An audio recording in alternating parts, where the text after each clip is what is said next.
Good morning and welcome to Jasiri on this rainy Thursday in Lagos. Everywhere is flooded, I'm very sure. It depends on where you're looking at it from.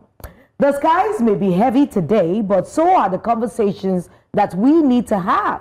Conversations that cut through the noise and ask what really matters in our daily lives. This morning, we're turning the spotlight inward, examining what human rights look like in Nigeria.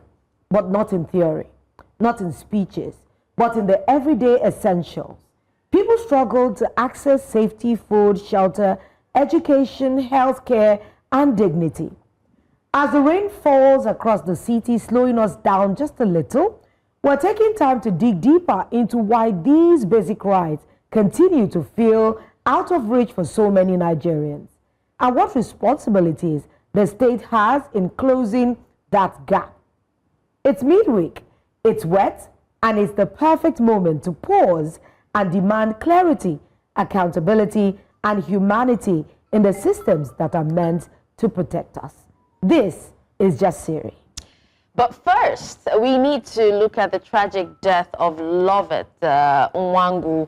An Enugu State Magistrate Court on Wednesday ordered the remand of 51-year-old Emeka Nwangwu, a member of a neighborhood security watch group, over the alleged murder of his 19-year-old cousin Loveth Nwangwu in Nsukka local government area of the state.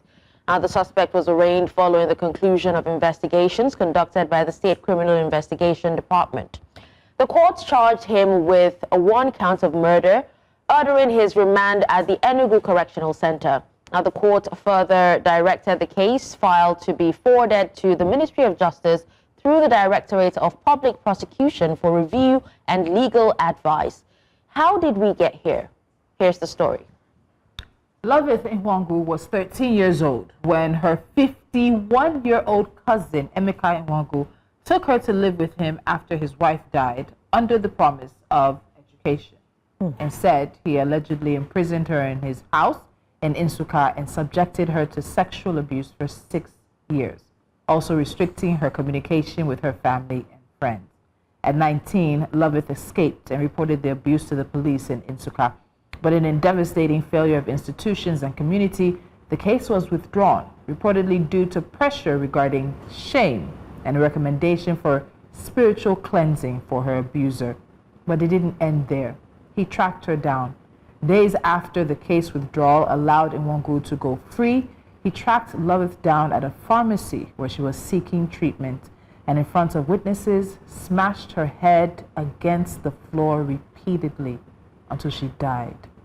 This month, it's Loveth. However, this tragedy only highlights the crisis of gender-based violence in Nigeria, where police recorded around 17,000 cases in 2024 and barely secured hundreds of convictions. This repeatedly demonstrates a system that routinely protects predators. And this case reminds us again of Ochanya. 10 years. I'm just wondering how this was allowed to happen. So people were there as the man grabbed her, smashed her to the ground, and repeatedly smashed her to the ground until she died. Yeah. Why was there no intervention? I'm a bit confused about that. They just allowed and watched? So in moments of anger, in split seconds, it's difficult for us to blame or to ask bystanders what they were doing. There probably would have been a level of shock, a level of, oh my God, what is this? But we need to get to the point where he was able to track her down and attack her. She reported, she escaped. After years of restricting her communication with family and friends, not taking her to school, this man locked her in the house and was sexually abusing her for years. She goes to the police and the police involve family and everything. Then it becomes a matter of shame. Whose shame?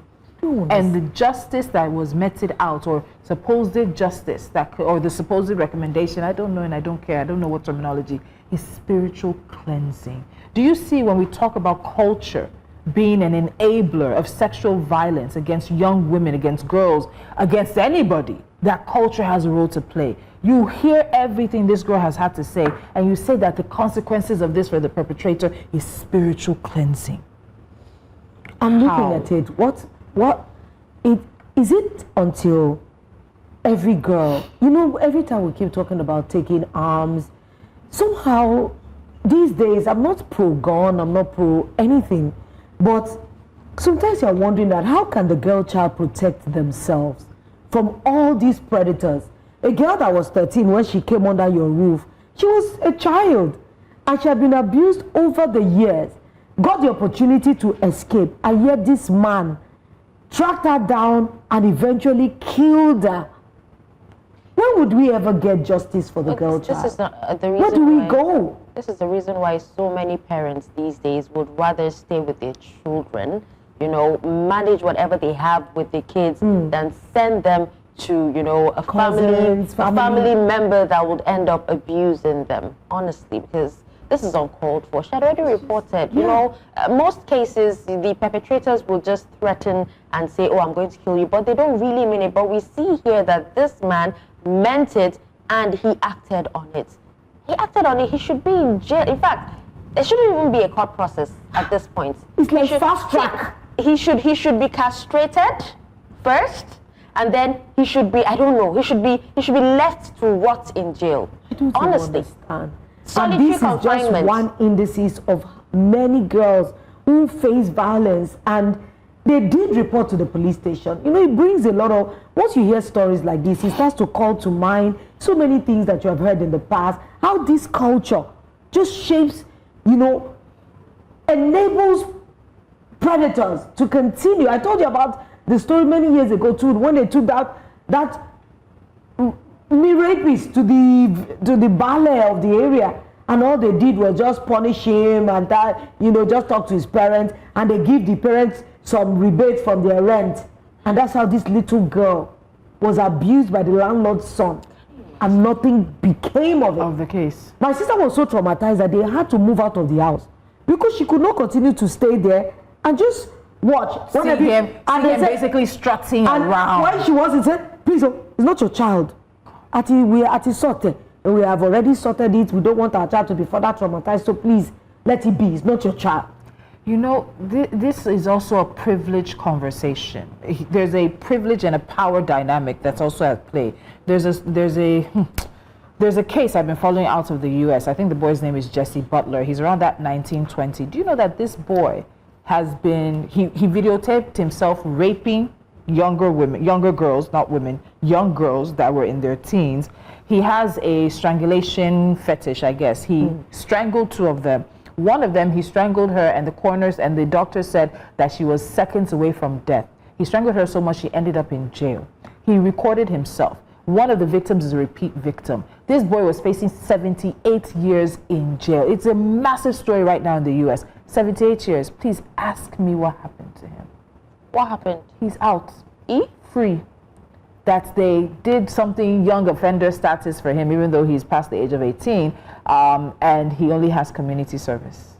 Community service for raping multiple girls and for recording them. For recording it, the judge is said to have ties to his father, who is said to have ties to the main university in the area. Well, he's an adult. 19 years, he's an adult. He's an adult, but the judge chose to use young offender status for him. So it's a sort of an ability for judges to look at cases and say, okay, you made a mistake as a youthful person. This mistake should not follow you. They said that this boy will murder somebody, and he likely will. And I want to bring that up because it is not just a Nigerian problem. There's a Nigerian context to it. The cultural context is there. Let me give you guys, this story has haunted me since I heard about it last week. So she actually attempted to escape recently, and he found her, and he threatened her with a firearm and forced her back to his residence, where he locked her up in a room. Then she escaped again with a spare key and reported the incident to the police, who issued her a medical report from form for examination. They didn't take her.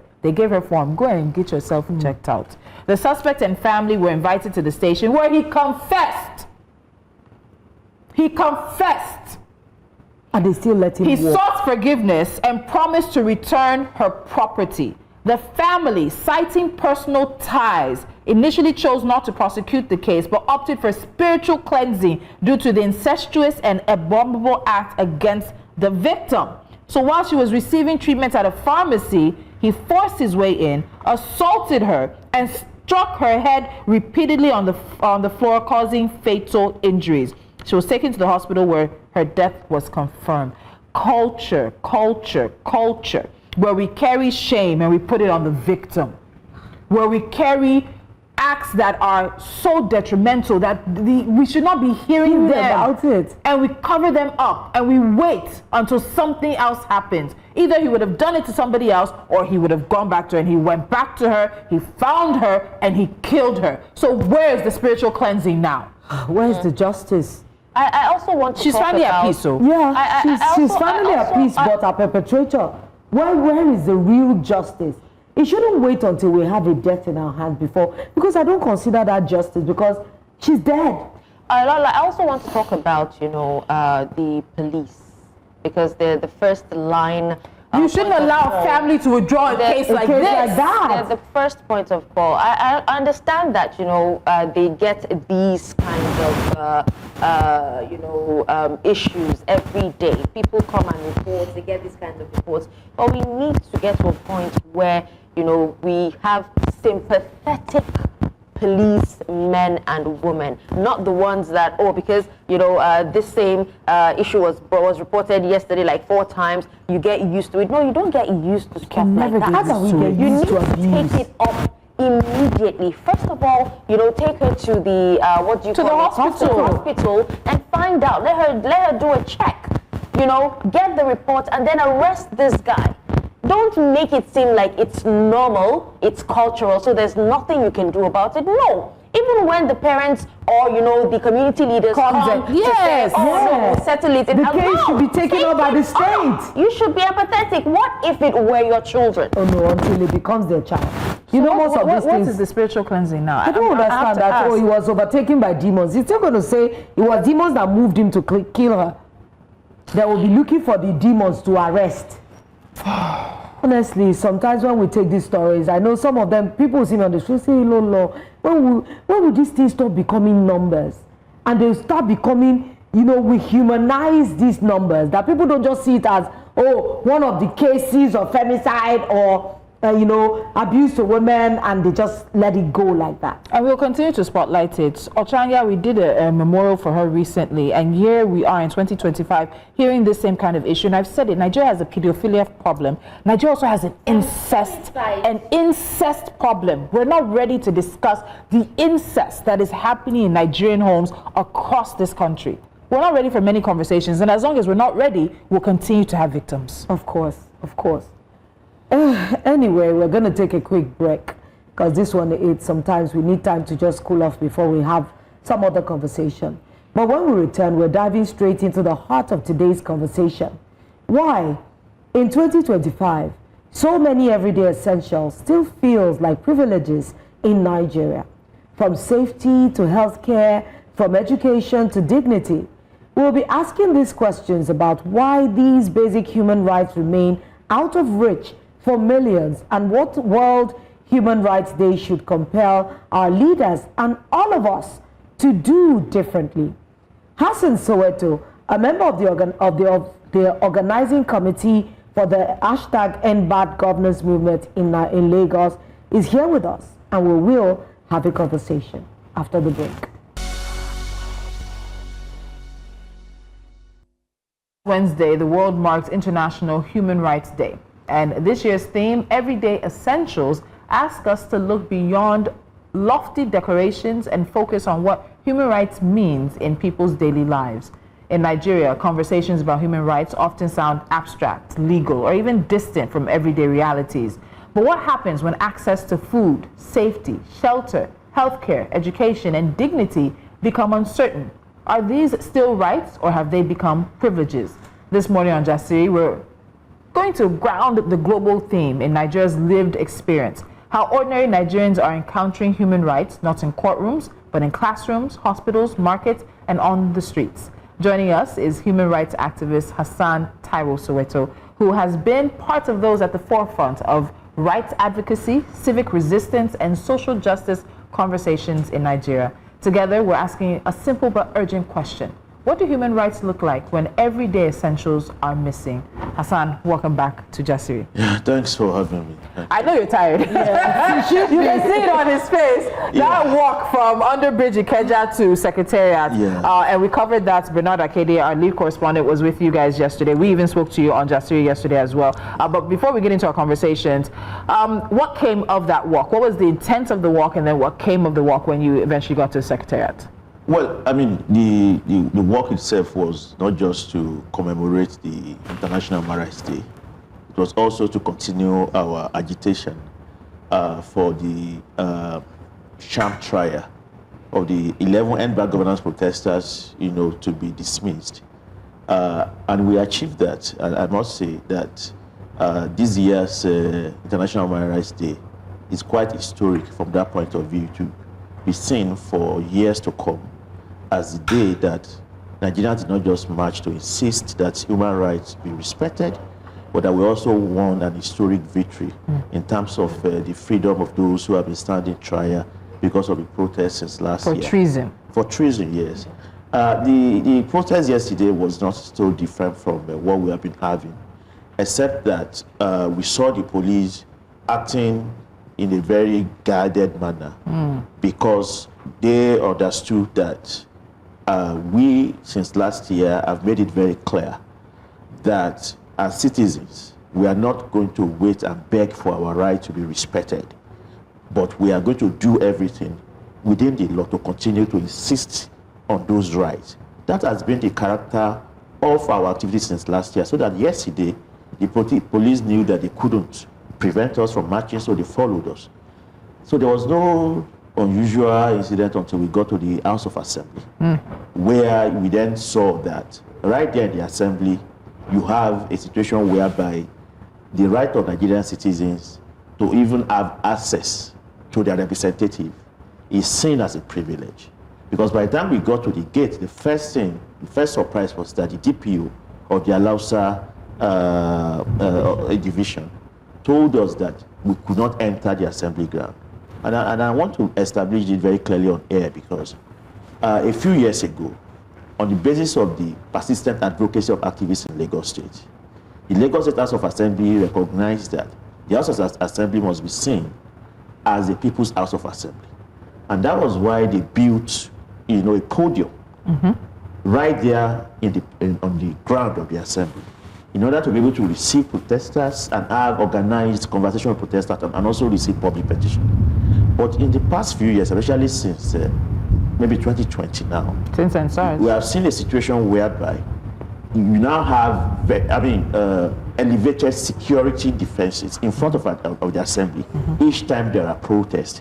And protesters are routinely barred from entering the Assembly ground. But that does not extend to members of the All Progressive Congress. to supporters. We have seen on several occasions supporters of the ruling party, welcomed into the assembly ground and allowed to sit down right there in front of the assembly ground and speak to the legislators. And I think that we need to spotlight this on the occasion of International Human Rights Day, that the assembly ground cannot be turned to the properties of members of the ruling parties alone. If those in the Lagos State House of Assembly actually believe that they are representative of their constituencies, of all constituents, then they must open their assembly to Lagosians who have a reason to protest. Right there in yesterday's protest, we did not just have activists who were talking about the arrest and trial.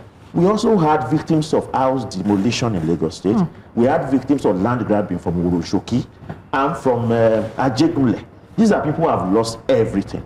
And on the occasion of International Human Rights Day, they felt that they could come out to fight for the right to shelter, which is a fundamental human right recognized, by international law.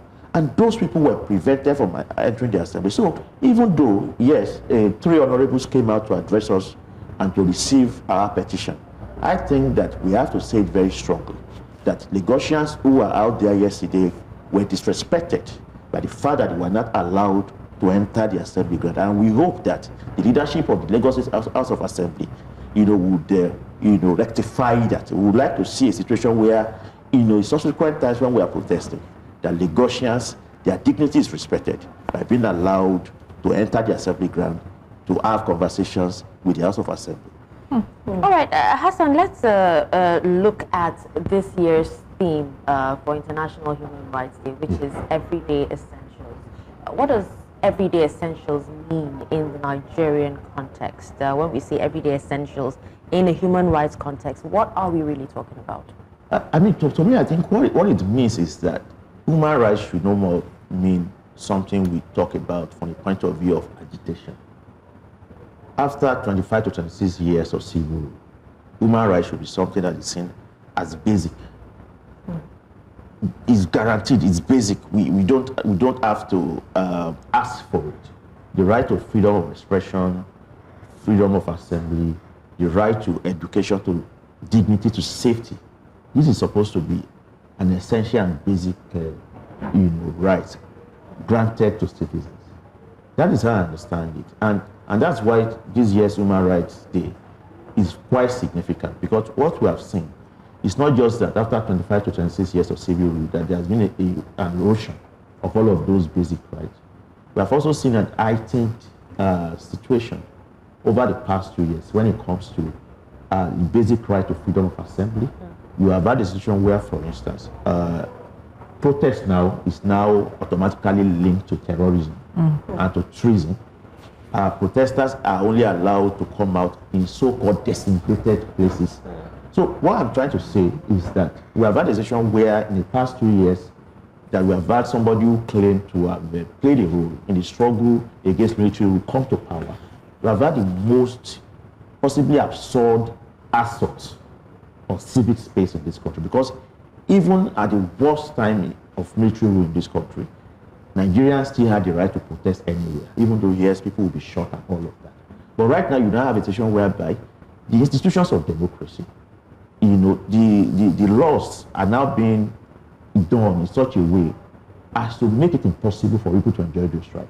Apart from all of that, you also have laws that are meant to elevate all of us, to protect all of us, like the Terrorism Act, this Cybercrimes Act. Yeah. These are laws that are supposed to benefit all of us, because nobody wants to be trolled on social media or have our images or reputation damaged, and all of that. But right now, all of those laws that are supposed to be positive are now being utilized, by politicians, by the Nigerian state, to make it impossible for Nigerians to speak out. So you now have situations whereby just talking on TikTok about the condition of your road or public infrastructures or even of public safety can guarantee you a visit from the DSS. I have an information this morning that a pastor in Ogun State who just spoke out about the condition of the road in Ijoko area of Ogun State and criticized the governor of Ogun State has just had a visit from the DSS. We have a situation whereby the DSS now turns itself to like a surveillance team.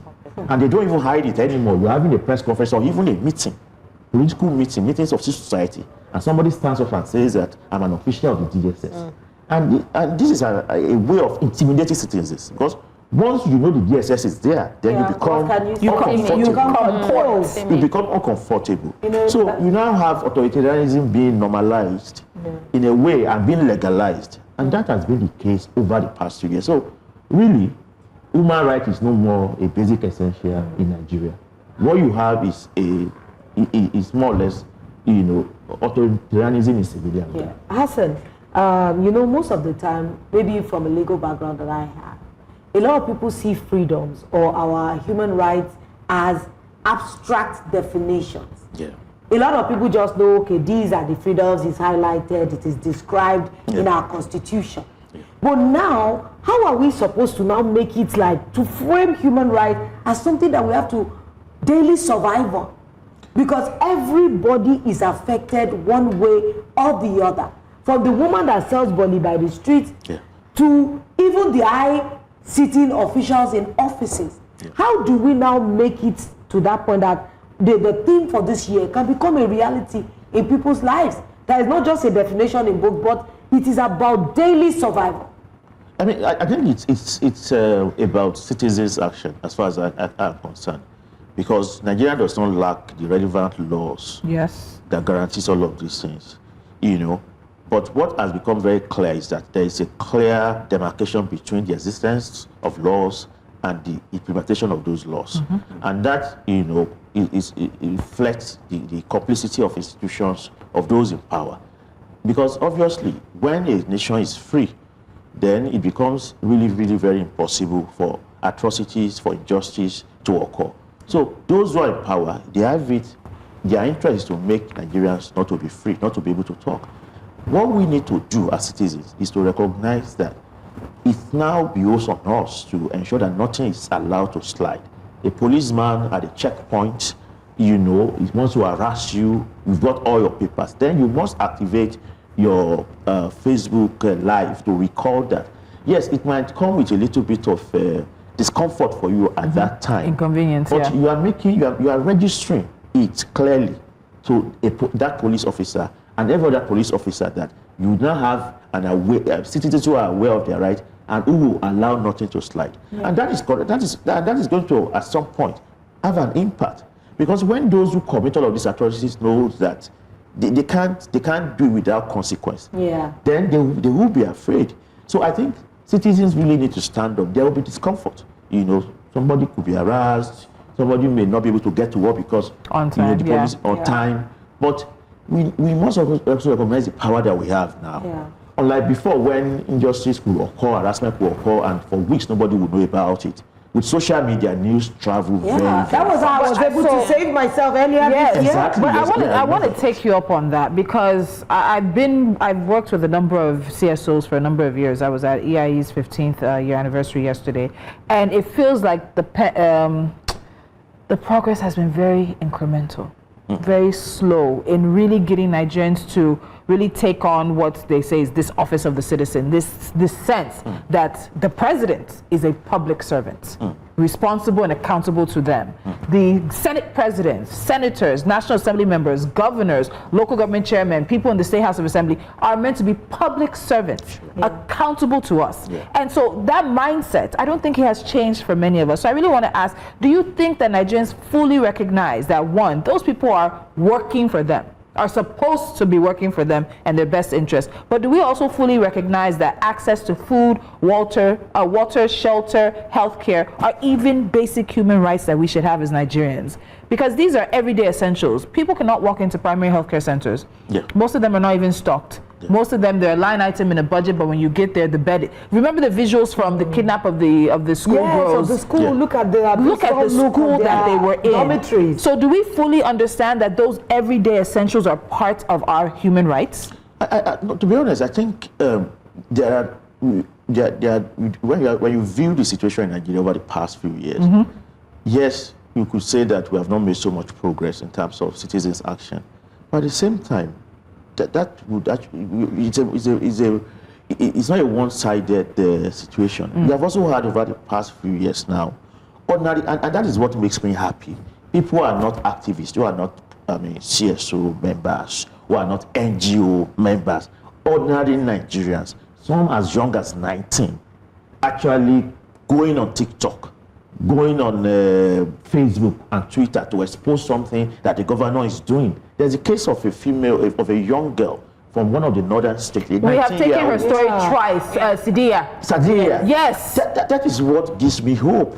I mean, because it means that, yes, we may not have gotten to where we are going, but we actually have a new generation of young people who are using modern tools to take up the state. And at some point, all of this incremental progress will gather together at one point, and you are going to have a situation where injustice will become impossible in this country, and that means a revolution would have occurred. So what we need to do is to continue to encourage all of this, and I think at the level of CSOs, NGOs, and co, we need to create the legal infrastructures to come to the aid of people who are likely going to be affected when they rise up or they talk, and the state comes after them, because that is one thing that is really a problem now. Because you have a lot of situations in different parts of the country where people who are locked up and they are there for months, for years. Actually, when we are celebrating our win yesterday at the court in terms of the Ember governance protest, we are also guarded about it, because I know for certain that there are some people who are still locked up today. Since the August protest last year, there are actually some people who are still locked up because of the NSAS protest 5 years ago. So we then realize that there's a lot of gap, which we need to fill up. And if you can fill that up in terms of having the legal response that can ensure that anybody, whether you're a CSO active or just an ordinary person, who, because you spoke out, you are being harassed, you can come to your aid, that will actually encourage and increase citizens' action. Well, Hassan, let's talk about, how you think poverty, insecurity, and inequality intersect to worsen the rights of, violations.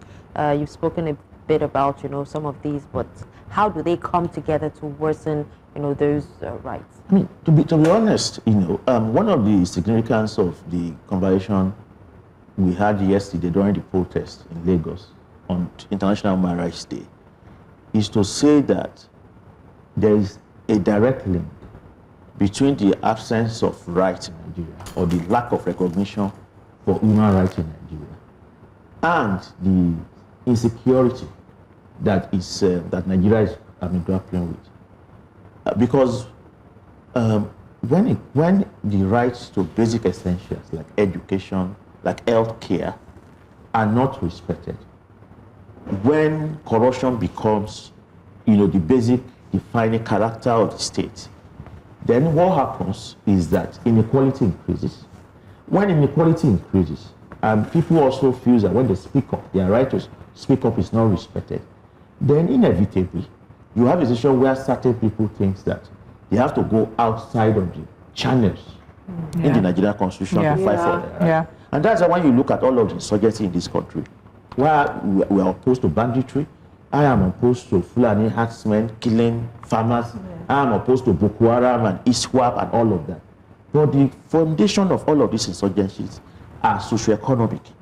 So that's why you see some of these bandit leaders, when they speak to the media, they talk about how they are a generation that have been abandoned for years, and now that they are speaking up with their guns, the Nigerian state is now taking cognizance of them.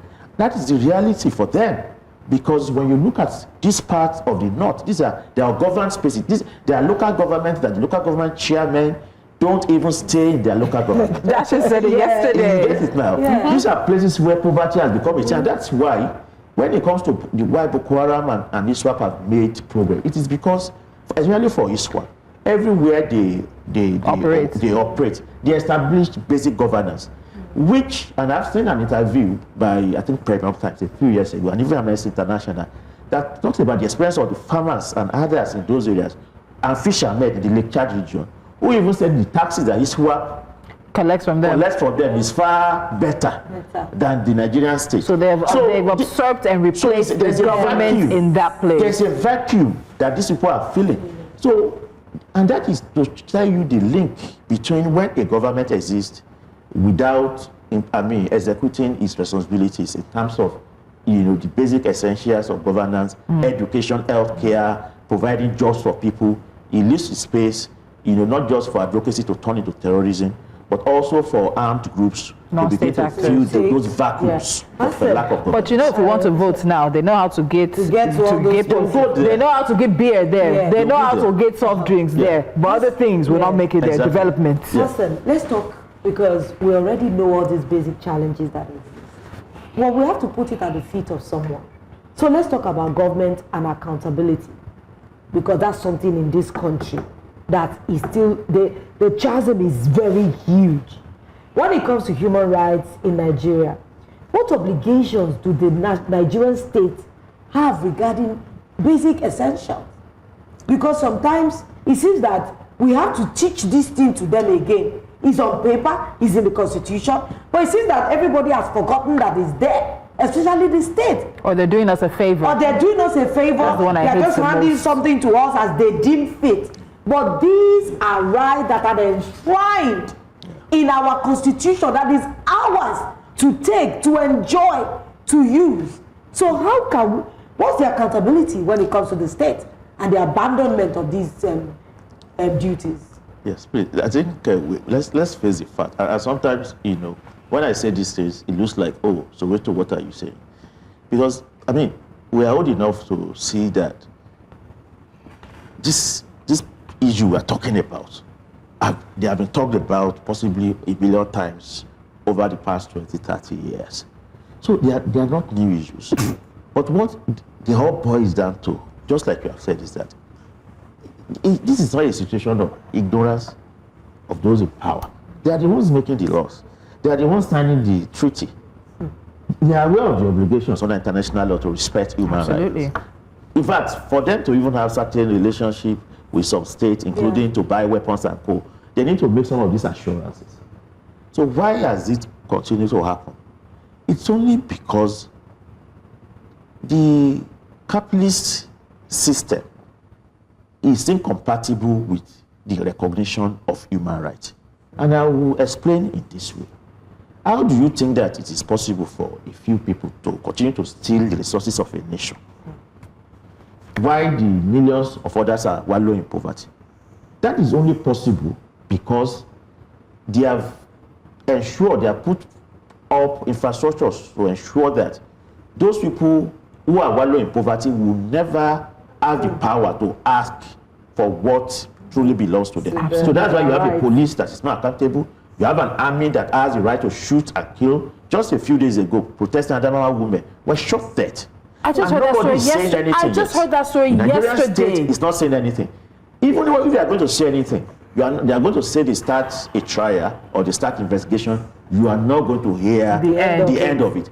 And the whole idea is to ensure that any police officer, any army, any soldier realizes that if he kills a Nigerian citizen, it can be protected by the state. And that is only because impunity.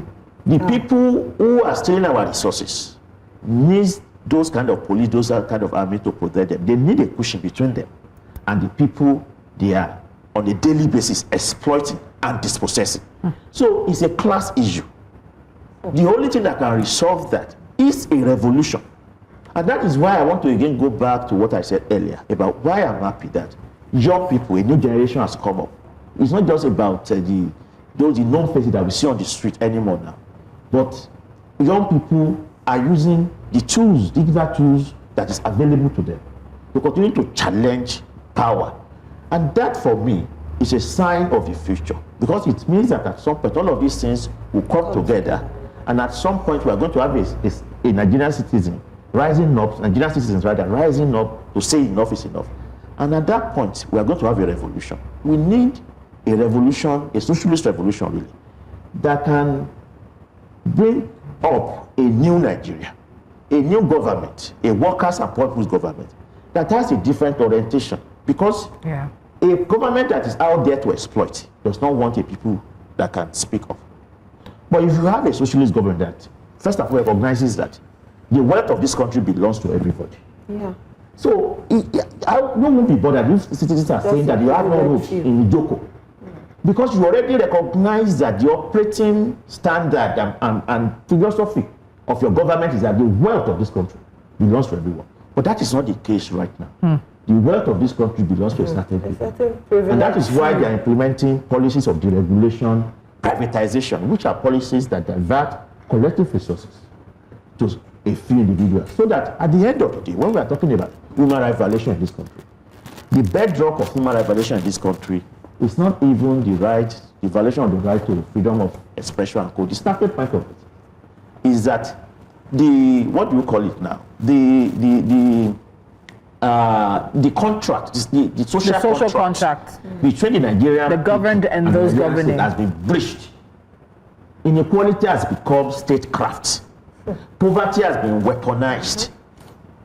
So from that point of view, the whole question about we don't have the right to speak up and co is conditioned on that first mortal sin, which is that our resources, our wealth has been taken over by a few people. State capital. So the only way to resolve all of this is to go back to the root of it all. And at the end of the day, we can't solve the problem of insecurity without socioeconomic justice. We can't solve the problem of crime without socioeconomic justice. Nigerian states cannot be able to achieve equilibrium and stability if education, if healthcare, if food, shelter, security, basic wage and code does not become a basic essential available to to the Nigerian people. And everyday essential. Hassan, I'm going to hold you there. We need to go for a break. And as he touched on education, I remember saying something recently. We know the issues that Nigeria has in education, but guess what? We're now raising a generation that cannot read. Not that they don't read, they cannot read. Nigeria's Minister of Education has revealed that 45 million Nigerian children between the ages of 7 and 14 cannot read a single sentence in English. Let's take a break. Government, accountability, education, everyday essentials of healthcare and human rights. That's where our conversation is today, right here on Jasiri. And we've gotten to a point where it seems obvious that government failure is also a human rights violation against millions of Nigerians. Our guest is Hassan Soweto. He's a member of the committee of the End Bad Governance Movement for the Lagos State chapter. And Hassan, as we were going on that break, I shared the statistics that the Minister of Education himself has shared. Over 45 million Nigerian children from 7 to 14 cannot read a simple sentence in English. And we don't know what that really means. We don't look at the direct and indirect implications of that. That's just education. Healthcare, there was a strike for almost 2 weeks. Yeah. Was it recently by the Nigerian Resident Doctors Association? If we talk about strikes, we can go on and on about that. Also has threatened so many times. So many times. But you are one who put your body, not just mentally, you put your body physically in the space. And oftentimes we hear that Nigerians they're tired. They're dissuaded from speaking up. Some of them don't even know who, if they have a human rights violation, who to speak to. If they don't even know if these institutions are accessible to them for them to lay their complaints. But my question is, do you think that protests and public demonstrations are still effective tools for human rights advocacy? You've talked about how young Nigerians are using the tools they have. They're digital natives, so they're using technology to sort of jump over certain things. But do you think public protests and public demonstrations still have a role and still have a place when we talk about human rights advocacy in Nigeria? Yeah, I think it does, and not just in Nigeria, everywhere. However, the role of digital advocacy has become quite prominent. And in a way, that helps to expand the reach of activists, of young people, allows them to be able to speak up, and also limit the risk somewhat. But what is also very clear is that while advocacy through social media, using digital tools, can help, to challenge power and also build momentum for social advocacy, the reality is that ultimate social change would still require that we hit the street, because across the world, government is a physical entity. Yeah. These tools of oppression are very physical, and from that point of view, if you don't populate those spaces on the street to actually use your immense power, social power, as young people, as workers, to compel the state to do the right thing, you will still not be able to get the kind of social transformation that we need. So from that point of view, it therefore means that digital tools needs to be subordinated to the requirement of the struggle. It needs to be linked up.